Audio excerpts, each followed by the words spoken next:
All right. The quest for happiness was evident throughout the week. While some tied the knot, for some, a broad ear-to-ear smile is how they showed their contentment. But one person's contentment, it turns out, can be another's grief. And as Emmanuel Juma now reports on Bullseye, anticipation of an arrest is worse than the act of the arrest itself. Just ask Ferdinand Waititu.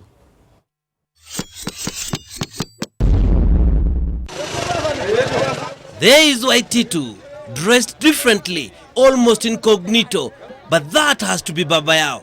Waititu, I would run if I were you. EACC sleuths could be waiting around the corner. Unajua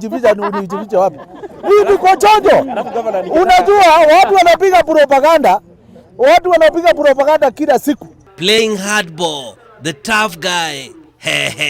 But you have been missing in action, Babayao. Well, a man has got to do what a besieged Babayao has got to do.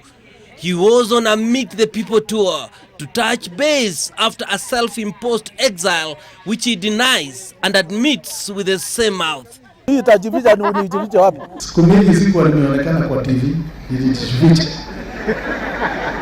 And that's how a day in the life of Babayao sounds like these days, blowing hot and cold. But here, everything was hot. Kamodho was wedding Mumbi, and modernity and tradition came face to face. Some got it. Na hii ni yako dada, ukishamaliza kuoga jifunge leso mbili tu, usivae nguo. Leso mbili tu zatosha. Others, well, they just remained themselves. It was Angurario, and as they always do, a little bit of competition. Steve, tell us about Ngurario. This Ngurario thing has opened my eyes. It is the first one I've come to. When is the next one? I want to be the first to get there. How about you, Baba? Na mimi nimetembea mambo ya Ngurario najua sana. Okay. Then it was time to do what wazees do. Cancel the newlyweds. Hi. Kamodho, I can guarantee you, you have married a wonderful girl. You got it. Sasa ile mebaki Anne. Hiyo nguvu yote umeweka kwa kazi hizo. Sasa utumie hiyo nguvu yote kuhakikisha Kamodho smiles every time he comes home in the evening.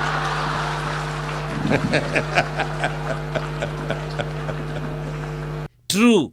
After all, behind the success of every man is a woman. Ninauliza mwanamke nafanya nini nyuma ya bwanamume? Not me, Baba. Not my words. It's those people we call in Kiswahili wahenga. Hana kazi huko. Mwanamke hana kazi tu mbele ya bwanamume, ama sivyo?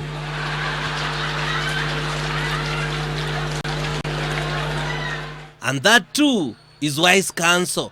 As for Steve, all that he wants is another baby. Sasa mmekuwa blessed, mzae muongeze wale watoto mko nao, muongeze zaidi. Muongeze zaidi, mujaze nchi. And this was happiness. And as they say, there are those who just don't want to see you happy. Rafael Tuju, you are very junior. You cannot receive me in any party. I was received by the deputy party leader, William Ruto. All Tuju did was to do a jig in the company of Jim and Otiende Amolo. Wakati Raila aliruka, akaenda karibu na Uhuru, nikajua amekuja kupomoa. Msumeno wake wa kukata, nyundo yake, tindo ya kupomoa, anaitwa Rafael Tuju. Msipotoa hiyo, atamnyorosha. Someone is playing rough on Rafael, keen to wipe away that smile. But now Tuju, pronounced by Kalwale as anaitwa Rafael Tuju. Yes, that one. He has to choose his dancing partners very carefully. Life can be tough sometimes, unpredictable, very uncertain, painful. Waititu, are you ready for this? Unajua mambo unajua, wacha nikwambie, Watu wengi hapa Kiambu wamejiingiza kwa mambo ya propaganda. Back to Kirinyaga. Nikaona mjamaa ameshika bibi, sasa anageuka kuwa simba. And then that moment everyone waits for during a wedding. That, I'm told, doesn't happen during Angurario. Emmanuel Juma, Bullseye, NTV.